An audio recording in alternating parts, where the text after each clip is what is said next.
So ఇప్పుడే మనం చూసుకున్నట్లయితే రైతులకు సంబంధించి ఈ రోజే పీఎం కిసాన్ డబ్బులైతే విడుదల చేయబోతున్నారు ప్రధాని మోడీ గారు.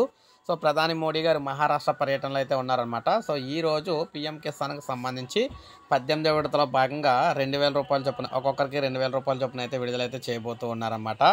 అక్కడే మహారాష్ట్రలోనే ఇలాగ ట్యాబ్‌లో బటన్ నొక్కి నేరుగా 20,000 కోట్లనైతే రైతుల ఖాతాలకైతే విడుదల చేస్తూ ఉన్నారనమాట. మీరిక్కడ చూసుకోవచ్చు. నేడే రైతుల ఖాతాలోకి 20,000 కోట్లు పీఎం కిసాన్ నిధులు. 9.4 కోట్ల మంది అన్నదాతలకు ప్రయోజనం. అన్నదాతలకు వ్యవసాయం పెట్టుబడి సాయం అందించే పీఎం కిసాన్ పథకం 18వ విడత నిధులు 20,000 కోట్లను శనివారం నాడు విడుదల కాబోతూ ఉన్నాయి. ఈ పథకం ద్వారా మొత్తం 9.4 కోట్ల మందికి పైగా రైతులకు లబ్ధి చేకూరబోతుంది.